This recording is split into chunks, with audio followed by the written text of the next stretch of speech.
আসসালামু আলাইকুম ভাইয়ারা, কেমন আছো তোমরা সবাই? আশা করি তোমরা সবাই ভালো আছো। প্রতিদিনকার মতো আমরা আজকেও তোমাদের মাঝে হাজির হয়েছি আরও ৩টি এমসিকিউ নিয়ে। তো আজকের ক্লাসটা তোমাদের ৫ নাম্বার ক্লাস। ইতিপূর্বে তোমাদের আমি ৪টি ক্লাস নিয়েছি। ৪টি ক্লাসে ১২টি এমসিকিউ সলভ করেছি। আজকের ক্লাসে আমরা আরও ৩টি এমসিকিউ সলভ করব। আর আজকের ক্লাসটা থাকছে তোমাদের বইয়ের ১৬তম অধ্যায় পরিমিতি অধ্যায় রিলেটেড। তো চলো আমরা এমসিকিউ ৩টা দেখে নেই।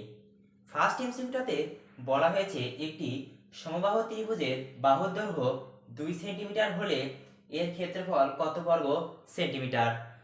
আচ্ছা, আমরা সমবাহু ত্রিভুজের ক্ষেত্রফল নির্ণয়ের সূত্র জানি না?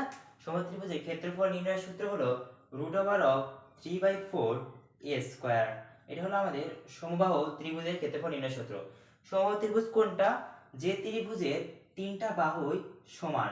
যে ত্রিভুজের তিনটা বাহুই সমান তাকে আমরা বলি সমবাহু ত্রিভুজ। তাকে আমরা কি বলি? সমবাহু ত্রিভুজ বলি। দেখো এখানে আমরা এ বি সি একটা ত্রিভুজ নিলাম। এই ত্রিভুজের একটি বাহু এ যদি হয় তাহলে প্রত্যেকটা বাহু যদি আমাদের এ হয়, প্রত্যেকটা বাহু যদি সমান হয় তখন তাহলে আমরা তাকে বলবো সমবাহু ত্রিভুজ। আচ্ছা, তা সমবাহু ত্রিভুজ নির্ণয়ের ক্ষেত্রফল নির্ণয়ের সূত্রটা হলো √3/4 a স্কয়ার। এটা হলো সমবাহু ত্রিভুজের ক্ষেত্রফল নির্ণয়ের সূত্র। এখন আমাদের প্রশ্নে বলা হয়েছে একটি সমবাহু ত্রিভুজের বাহুর দৈর্ঘ্য 2 সেন্টিমিটার দেওয়া আছে। এর ক্ষেত্রফল কত বর্গ সেন্টিমিটার হবে? আচ্ছা, কত বর্গ সেন্টিমিটার হবে ক্ষেত্রফল চেয়েছে। দেখো দেখো আমাদের দৈর্ঘ্য দেওয়া আছে 2 সেন্টিমিটার, অর্থাৎ আমাদের এ এর মানটা আমাদের দেওয়া আছে কত সেন্টিমিটার? 2 সেন্টিমিটার দেওয়া আছে। তো আমরা কিভাবে অঙ্কটা করব দেখো, আমাদের তাহলে ক্ষেত্রফল নির্ণয়ের সূত্রটা কি আমরা যদি এখানে লিখতে যাই, এখানে এখানে আমাদের কি দেওয়া আছে দেখো তো। এখানে আমাদের বাহুর দৈর্ঘ্য বাহুর দৈর্ঘ্য এ সমান সমান কত দেওয়া আছে? 2 সেন্টিমিটার দেওয়া আছে। বাহুর দৈর্ঘ্য এ সমান সমান কত দেওয়া আছে? 2 সেন্টিমিটার দেওয়া আছে। আচ্ছা, তাহলে আমরা ক্ষেত্রফল নির্ণয় সূত্রটা কি লিখতে পারি যে সমবাহু ত্রিভুজের ক্ষেত্রফল সমবাহু ত্রিভুজের ক্ষেত্রফল সমান সমান √3/4 a স্কয়ার। তাহলে আমরা এর মানটা কত? আমাদের এখানে এর মানটা হলো 2। আচ্ছা, এর মান আমরা 2টা বসাই, 2 তার স্কয়ার। তাহলে কি আছে? √3/4 √3/4 এবং যদি হচ্ছে 2 এর উপর স্কয়ার করলে আমাদের হয় হলো 4। এবং এটা এটার সাথে কি আছে? গুণ আকার আছে। দেখো নিচে 4 উপরে 4 গুণ আকার আছে, তাহলে আমাদের 4 আর 4 কাটা। তাহলে আমাদের থাকতেছে কি? তাহলে আমাদের থাকতেছে হলো √3 থাকতেছে। আচ্ছা, তাহলে আমাদের 13 নম্বর এমসিকিউর অ্যানসার কত হবে? অ্যানসার হবে 3, অর্থাৎ এই সমবাহু ত্রিভুজটার ক্ষেত্রফল হবে আমাদের √3। আচ্ছা, 14 নম্বর এমসিকিউতে কি বলছে দেখি। কোন ত্রিভুজের দুইটি বাহুর দৈর্ঘ্য 7 সেন্টিমিটার ও 12 সেন্টিমিটার এবং এদের অন্তর্ভুক্ত কোণ 30 ডিগ্রি হলে এর ত্রিভুজটির ক্ষেত্রফল কত? এখানে আমাদের দুইটা কি দেওয়া আছে? বাহুর দৈর্ঘ্য দেওয়া আছে। যদি এরকম হয় দুইটি বাহুর দৈর্ঘ্য এবং একটা কোণের মান দেওয়া থাকে তাহলে ত্রিভুজ এর ক্ষেত্রফল নির্ণয়ের সূত্রটা হয় হলো half AB sine theta. Half AB sine theta. তো আমরা চলো এটা মুছে দিয়ে আমরা এটা লিখি।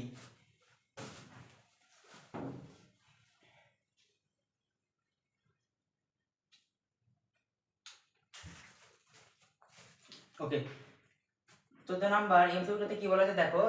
তাহলে আমাদের জানি এখন কি কি দেওয়া আছে দেখো, আমাদের আমরা কি কি দেওয়া আছে দেখো, দুইটা বাহু দৈর্ঘ্য দেওয়া আছে।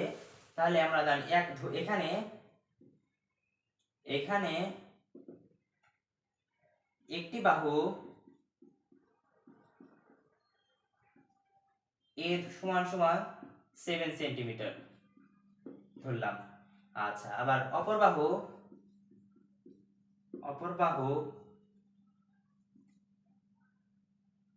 বাহু বি সমান সমান আমাদের দেখো 12 সেন্টিমিটার। আচ্ছা, এবং অন্তর্ভুক্ত কোণ 30 ডিগ্রি দেওয়া আছে, অর্থাৎ অন্তর্ভুক্ত কোণ অন্তর্ভুক্ত কোণ সমান সমান 30 ডিগ্রি, এটা দেওয়া আছে। এখন আমরা কি জানি, আমরা জানি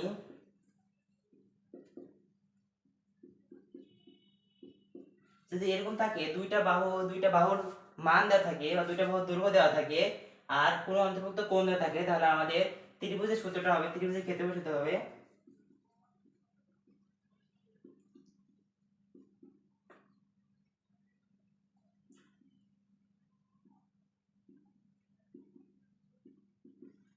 ত্রিভুজের ক্ষেত্রফলটা হবে তখন আমাদের half A B sine theta, sine theta. Okay, দেখো আমাদের এর মানটা এখানে আছে 7, আমরা বসাই দিলাম মানগুলা। 2 ইনটু এর মান কত আমাদের এখানে 7 সেন্টিমিটার, অর্থাৎ আমাদের 7 ইনটু বি এর মান কত আমাদের 12 এবং ইনটু সাইন থিটা, অর্থাৎ সাইন থিটার মান কত আমাদের 30 ডিগ্রি। 30 ডিগ্রি না, থিটার মান কত 30 ডিগ্রি। তাহলে আমাদের দেখো তো কি আসতেছে, হাফ ইনটু 7 ইনটু 12, আর দেখো সাইন 30 ডিগ্রির মান হলো হাফ, সাইন ডিগ্রির মান কত হাফ। চলো আমরা ক্যালকুলেটর দিয়ে একটু সলভ করে নিই। তো দেখো half into 7 into 12 into half. Okay, দেখো আমাদের মান আসতেছে 21, আসলে কত 21 বর্গ সেন্টিমিটার, 21 বর্গ সেন্টিমিটার, 21 বর্গ সেন্টিমিটার। আচ্ছা, বুঝতে পারছি। আমি আবার বলতেছি এখানে কি করলাম আমরা, এখানে দেওয়া আছে কোন ত্রিভুজের দুইটা বাহুর দৈর্ঘ্য দেওয়া আছে 7 সেন্টিমিটার এবং 8 সেন্টিমিটার। তাহলে আমাদের একটা বাহু ধরলাম এ, অপর বাহু ধরলাম বি। তাহলে এ সমান 7 সেন্টিমিটার, বি সমান 12 সেন্টিমিটার। অন্তর্ভুক্ত কোণ দেওয়া আছে 30 ডিগ্রি। আচ্ছা, এরকম যদি থাকে যে দুইটা বাহুর মান দেওয়া আছে এবং একটা অন্তর্ভুক্ত কোণ দেওয়া আছে, তাহলে আমরা সেই ত্রিভুজের ক্ষেত্রফল নির্ণয়ের সূত্রটা হবে হলো half A B sine theta. তাহলে আমার কত হবে, half into 7 into 12 into sign 30 degree. তাহলে আমরা দেখো হাফ ইনটু 7 ইনটু 12 আর সাইন 30 ডিগ্রি মান হলো আমাদের হাফ। তাহলে আমাদের দেখো এখান থেকে যদি আমরা 2টাকে যদি আমরা কাটি, তাহলে আমরা হচ্ছে এখানে 6টাকে যদি আমরা 2 দিয়ে কাটি, তাহলে হচ্ছে আমাদের 3 সিরিয়াসের গুণফল হয় 21 বর্গ সেন্টিমিটার। অর্থাৎ আমাদের প্রথম রাশির आंसर হবে হলো ক নাম্বার, অর্থাৎ 21 বর্গ সেন্টিমিটার।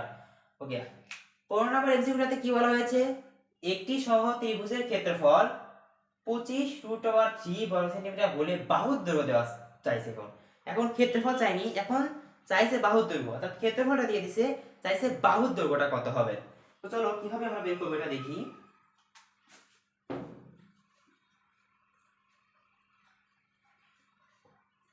ওকে, কয় নাম্বার আমাদের 15 নাম্বার। ওকে, দেখো আমরা জানি না যে সমবাহু ত্রিভুজের ক্ষেত্রফল সমান কি, সূত্রটা কি √3/4 a স্কয়ার, এই সূত্রটা না, এই সূত্রটা। তো তাহলে আমাদের এখানে কি দেওয়া আছে দেখো তো, এখানে সমবাহু ত্রিভুজের ক্ষেত্রফল দেওয়া আছে। ক্ষেত্রফল কত দেওয়া আছে আমাদের 25√3 দেওয়া আছে, তাই না, এটা দেওয়া আছে না। আচ্ছা, তাহলে এখন আমরা জানি তো যে আমরা জানি সমবাহু ত্রিভুজের ক্ষেত্রফল নির্ণয়ের সূত্রটা কি, যে আমরা জানি লিখবা আমরা জানি যে সমবাহু ত্রিভুজের ক্ষেত্রফল নির্ণয় এর সূত্র √3/4 a স্কয়ার, তাই না। আচ্ছা, তাহলে আমরা প্রশ্ন মতে কি লিখতে পারি, যে প্রশ্ন মতে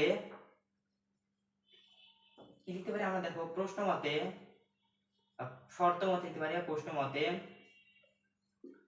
√3/4 a স্কয়ার সমান সমান কি আমাদের এটা হয় না, যেহেতু আমরা জানি যে ত্রিভুজ নির্ণয়ের সূত্রটা হলো এটা, ক্ষেত্রফলের মানটা দেওয়া আছে, তাহলে আমাদের ক্ষেত্রফল আমাদের এইটার মান বের করলেই তো ক্ষেত্রফলটা আসে, তাহলে এইটা সমান সমান আমরা বলতে পারি না যে ক্ষেত্রফলটা। আচ্ছা, তো চলো কিভাবে সলভ করবো দেখি। এখন দেখো এটা আছে আমাদের এই পাশে গুণ আকারে এর সাথে ভাগ হয়ে পাঠাই দেই, এটাকে এই পাশে রাখি জাস্ট স্কয়ার সমান সমান, দেখো এটা আছে এর সাথে গুণ আকারে এর সাথে ভাগ হয়ে যাবে, অর্থাৎ 25 root over of 3 into 4 divided by of root 3।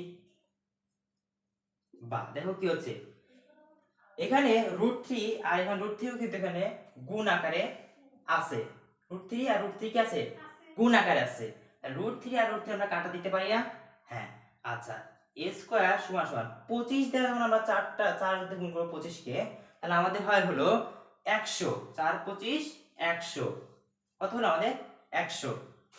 আচ্ছা, এখন দেখো আমরা কি করব, এখানে রুট স্কয়ারটা তুলে দেব, স্কয়ারটা তুলে দিলে আমাদের মান আসবে এর, তাহলে এর মান আমরা তুলে দিলে স্কয়ারটা তুলে দিলে তাহলে আমরা কি করব, এই পাশে হয়ে যাবে আমাদের রুট, অর্থাৎ রুট 100 বা বা আমাদের এর মান আসছে হলো 10, এর মান আসছে কত আমাদের 10, অর্থাৎ বাহুর দৈর্ঘ্য হলো আমাদের 10 মিটার। তো তাহলে আমাদের অ্যানসারটা কত হবে, আমাদের এখানে খ হবে, বাহুর দৈর্ঘ্য হবে 10 মিটার। বুঝতে পেরেছো? আশা করছি তোমরা সবাই বুঝতে পেরেছো। তো ক্লাসটা কেমন লাগলো তোমরা জানাবো কমেন্টে। তো সবাইকে এইটুকুই ছিল আমাদের আজকের ক্লাস। বুঝতে পারলে লাইক দিও, আর যদি না বুঝতে পারো কমেন্টে জানাবা যে আমি এটা এভাবে এই জায়গাটা বুঝতে পারিনি। তো পরবর্তীতে আমরা ইনশাআল্লাহ তোমাদের আরো ভালোভাবে সলভ করার চেষ্টা করব। আসসালামু আলাইকুম।